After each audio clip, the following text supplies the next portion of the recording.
What is going on, guys and girls? Welcome back to TV and me. I am of course Kevin, and it's time for The Walking Dead. So we are back after our 1 week hiatus. It's been strange actually not watching episodes each week and editing, but I've got to say it was a bit of a nice break from editing because I got a few more bits done around the house and stuff, as you would with all that extra spare time. But I have missed the show like crazy. There's been a few times this week when I've thought to myself, shall I just sit down and watch an episode?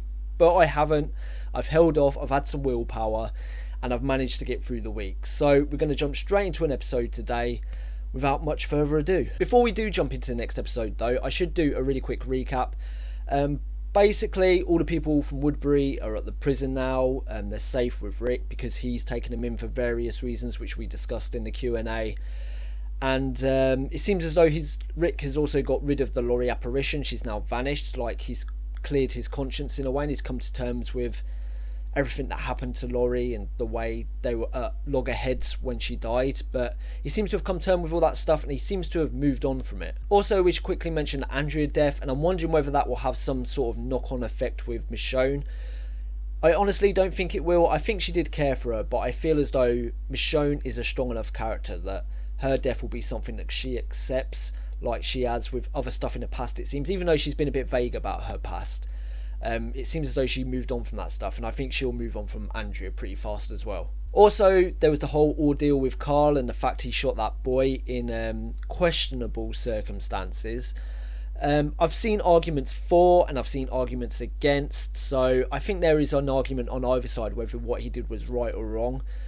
But no doubt it was cold, it was in cold blood, and I've got a feeling now that that has triggered something in Carl's brain where killing someone isn't going to be too difficult for him. So we'll see how that progresses in this season as well. Finally, we should quickly mention the governor and the fact he got away from Rick and the group, and he's out in the wild somewhere now with, I think their names are Martinez and Schumpert. Is that his name? Schumpert? I believe that's his name.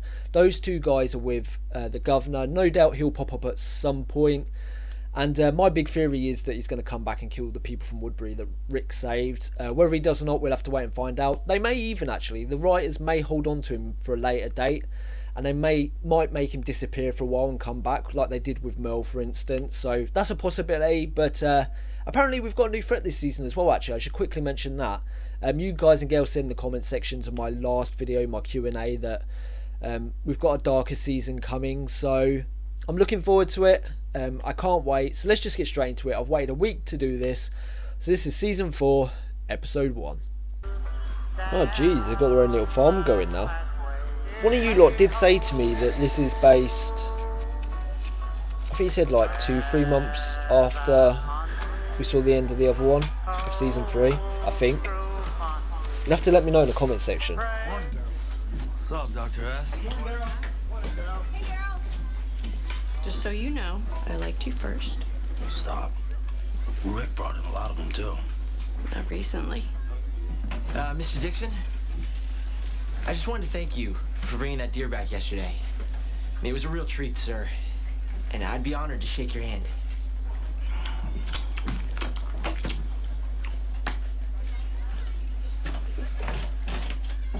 Jeez, Daryl turned into a superstar. I was thinking of going on a run today.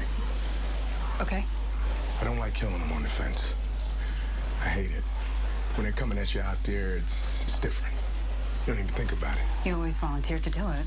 That's because you were always doing it. Just thought I could get to know you. So him and Karen are a thing then? You did. So many new faces. I've got to get used to them. Wait, Beth's got a boyfriend as well. What the hell's going on? Don't pull back, everyone. They're short-handed right now. I figured I'd step up to help. Go with them. Just, I wanted to make sure that I saw you before. Okay. Yeah, because, it's dangerous going out there. I know. Okay, you gonna say goodbye? Nope. Damn romance novel.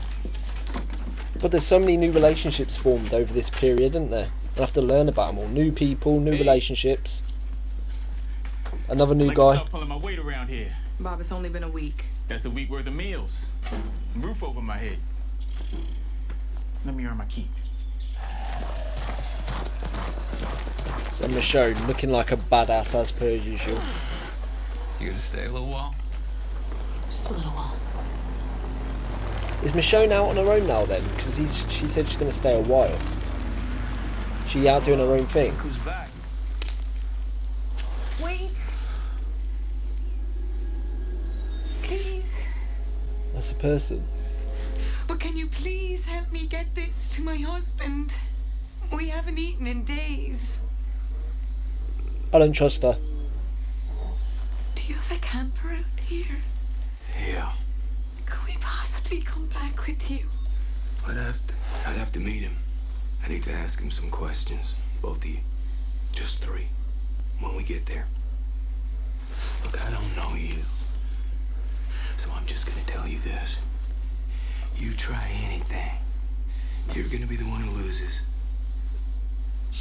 They had names when they were alive. They're dead now. No, they're not. They're just different. What the hell are you talking about? Okay, they don't talk. They don't think. They eat people. They're not people and they're not pets. Don't name them. Okay, I think I got it. Got what? Oh, I've been trying to guess what Daryl did before the turn. Well, the way you are at the prison. Yeah, you're being on the council, you're able to track, you're helping people, but you're still being kind of,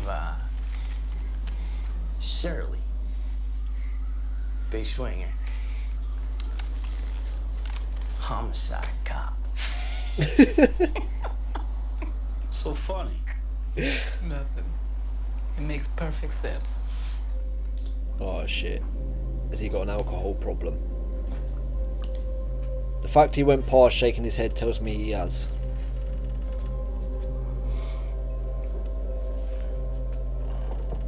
Fight it, dude. Why is that roof creaking? Is it going to collapse on him?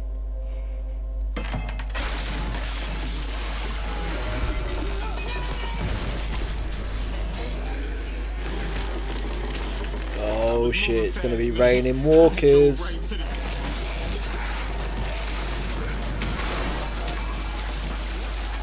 Oh my word. Yeah, we should probably go now. That takes abseiling to a whole new level. Jesus fucking Christ. Oh my god.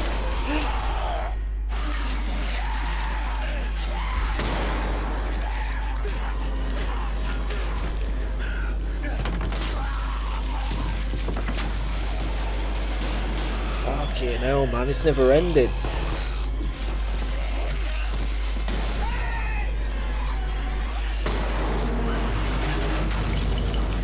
Run, Daryl, get the fuck out of there.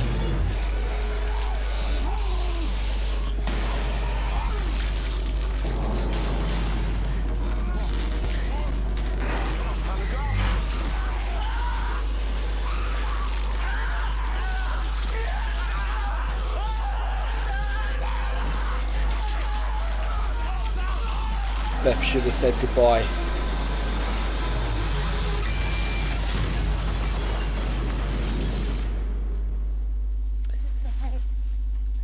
Well, I liked him while I knew him.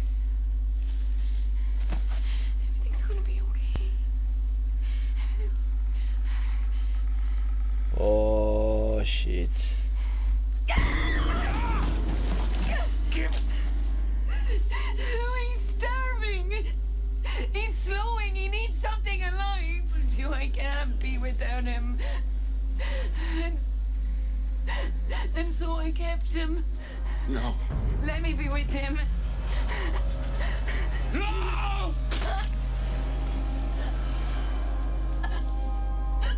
What were the questions?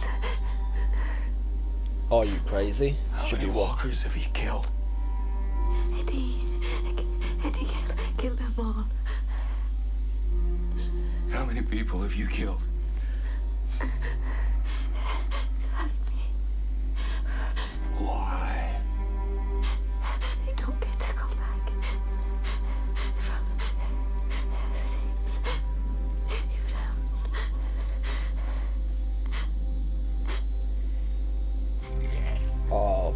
Fuck, she's kept his walk ahead, hasn't she? Did he not shoot her? Fuck, she's gonna come back to bite him in the ass, isn't she? Fasten their eyes.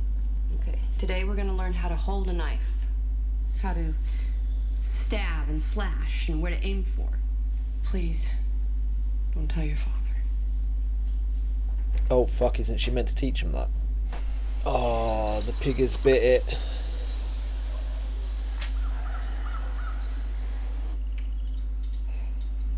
I'm not pregnant.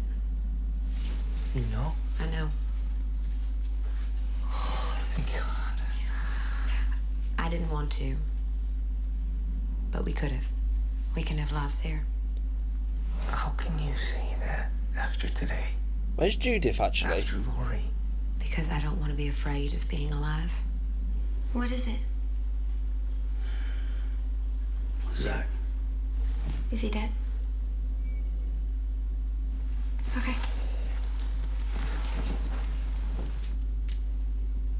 What? I don't cry anymore, Daryl. I'm just glad I got to know him, you know? Me too. Just tired of losing people. That's all.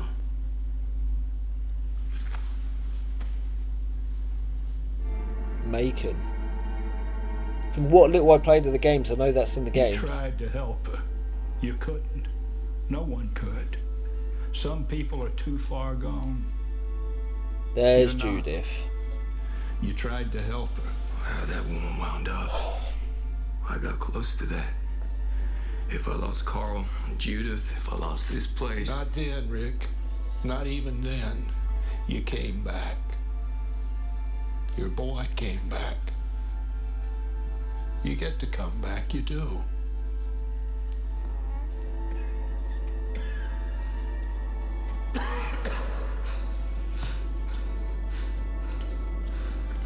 Oh fuck, he's not been bit, has he? He's got the fever, hasn't he?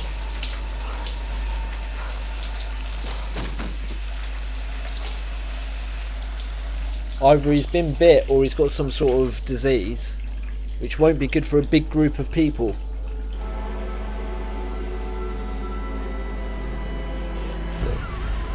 Yeah, he was bit. Shit. So there we have it, the season 4 premiere episode, and I really enjoyed that episode. It was really good, and there were a few things in that episode which I really enjoyed, and well, not so much enjoyed, but I found interesting.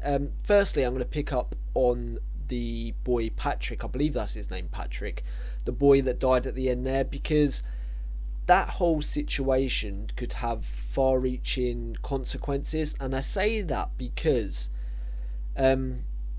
as we saw in the farm area where Rick was, the pig died, and now this boy died and he seemed to be bleeding from the eyes. Now I don't know whether that's just coincidence, it could be, or I'm thinking maybe the water is contaminated, or the food even. Maybe the virus has got into the water and that's why that boy turned, because it didn't seem as though he was bit by anything. And I say that because normally when someone's bit, they normally show us on screen, like they'll pull up their trouser leg or pull up their shirt arm and you'll see a bite, and then just to give you that realisation of, oh, they were bit.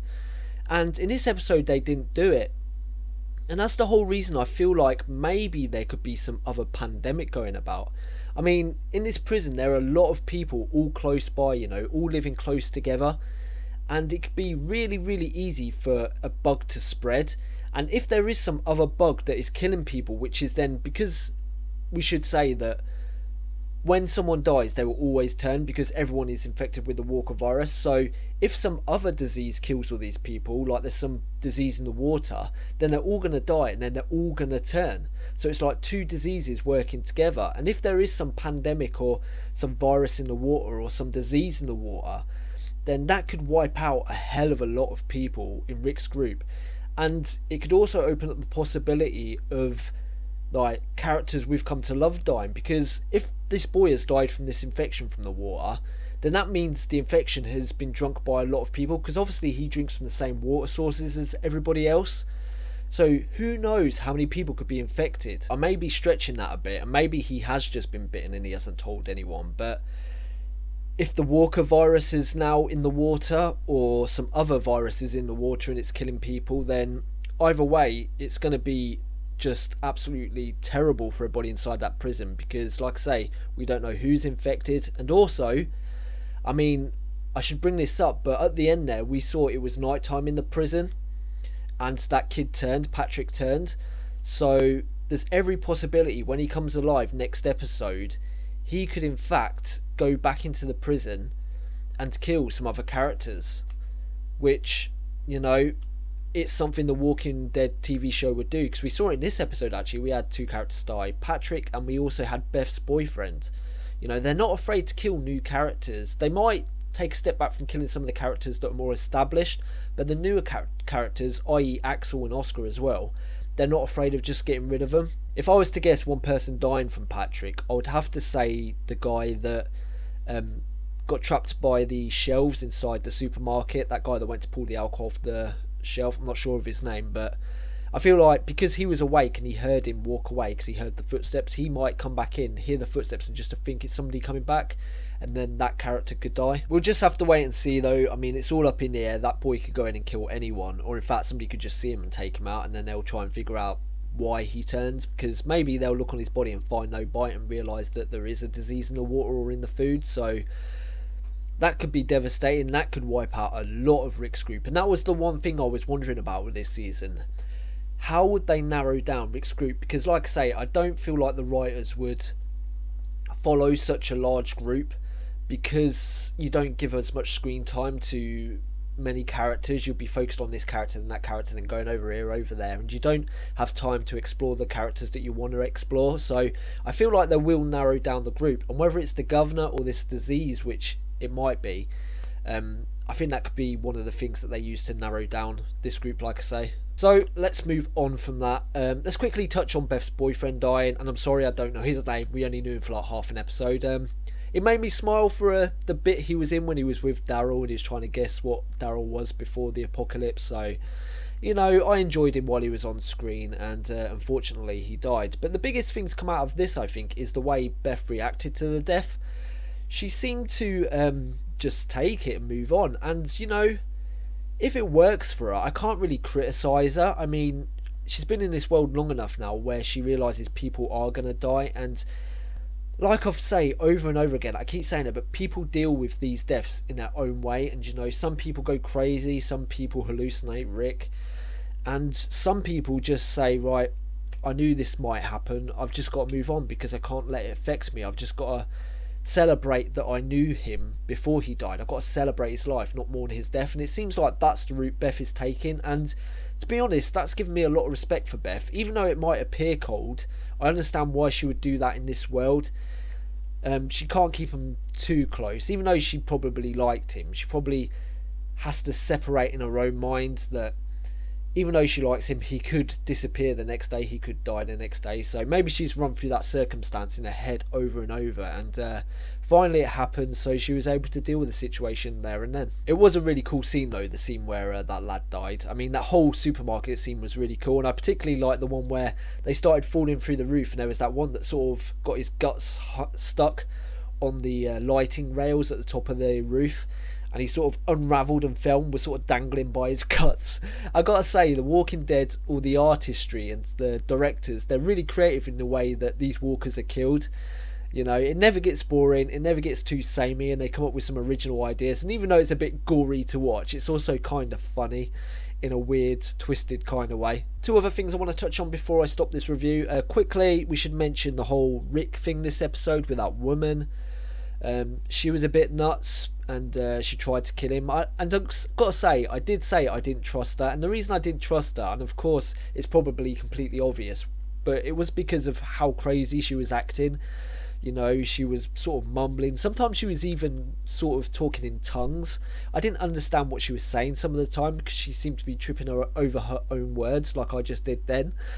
And I don't know, she just gave off a vibe which I didn't like. And of course Rick went back to her camp with her, and she tried to attack him. And we also saw there that she had the head, which I believe is of her husband, in the bag, the walker head. So she was obviously keeping that alive, and in her own mind that still was her husband. And you know, because it was moving and you could see the eyes moving and stuff, she thought he was still alive. So she had completely lost it, and she decided to kill herself. And one thing I am shocked by actually is that Rick didn't shoot her in the head after she stabbed herself in the stomach. So maybe there's every possibility that that woman will come back at some point and come back to haunt Rick because he never finished the situation. We should also touch on the fact Rick mentioned his 3 rules, or his 3 questions, when letting someone into the group as well. He said, how many walkers have you killed, how many humans have you killed, and why? So those actually are pretty good questions to ask someone before they come into your camp. But the only problem with that is people can lie. You know, you can just tell Rick what he wants to hear. So even if he gets the answers he wants, you still can't 100% trust these people. And I guess you have to sort of use your gut instinct and decide whether you believe what they're telling you is true. And if you don't, you've just got to send them packing.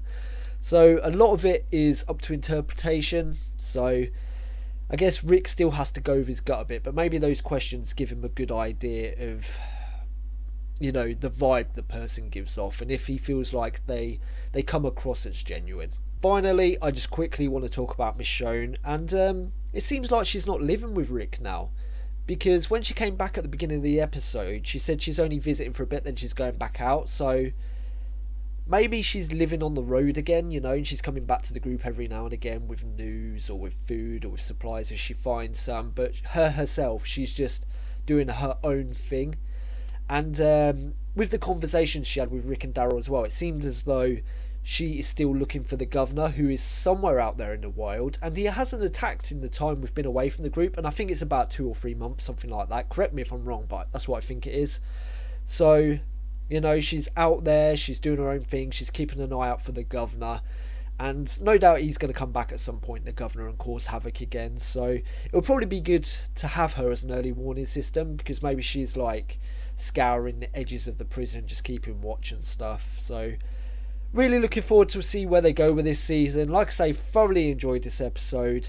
The big thing is going to be what they do with Patrick now, if he's going to go straight into the prison and kill someone, or if, you know, somebody's going to kill him before he actually kills anyone. And then they've got to find out the cause of him turning, because if it's not a bite, they're going to have a lot of trouble. So that's it. Let's leave that there. As usual, guys, thank you for watching. I really appreciate it. And until next time, bye-bye. Thank you for watching Season 4, Episode 1 of The Walking Dead with me. If you enjoyed the video, please leave a thumbs up on it, because it helps me and it helps the channel grow. If you've got any thoughts or theories about the episode, remember you can leave them in the comments section below.